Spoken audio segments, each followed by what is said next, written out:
Hello po sa inyo, magandang araw. Ito po si King Rex.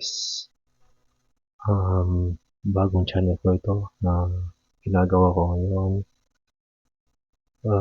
Ano lang, foreshadowing lang ng mga content natin related about firearms, firearm law, ano pa.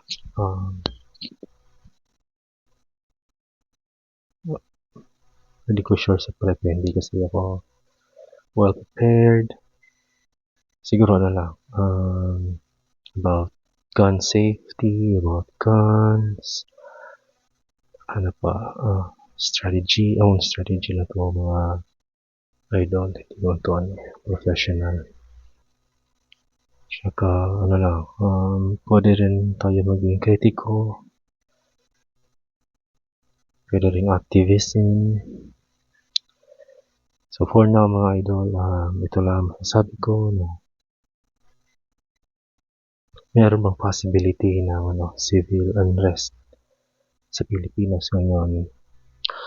Well, for me, in my opinion, malaki ang chance na magkaroon talaga tayo ng civil unrest dahil sa mga primary reason behind that is ang daming issue na panlipunan na kasalukuyan hinaharap ng mga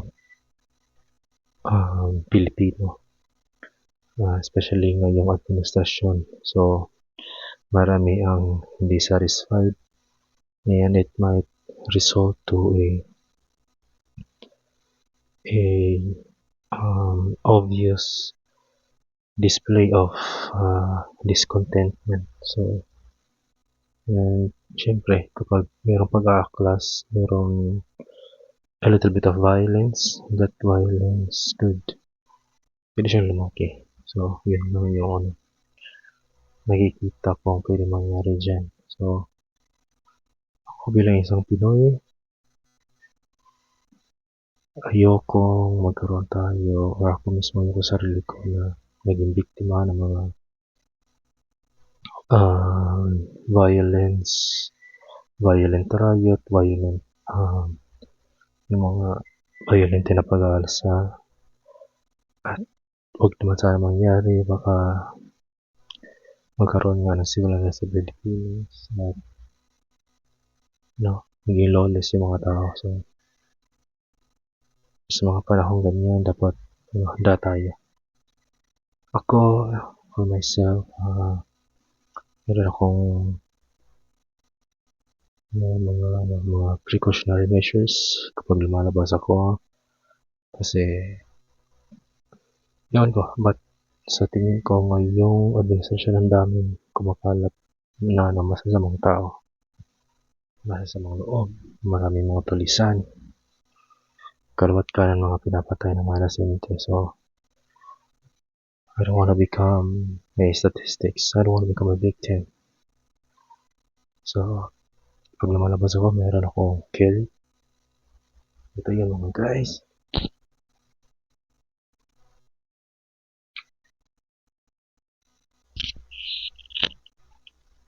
This is a 9mm pistol.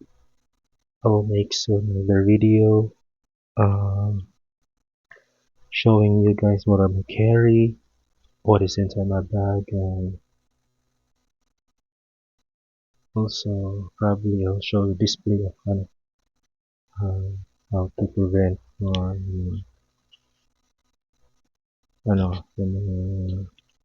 ambush armed robbery while in a car or while in a motorcycle. So yun na magiging content ng mga video natin in the future. So yun lang guys.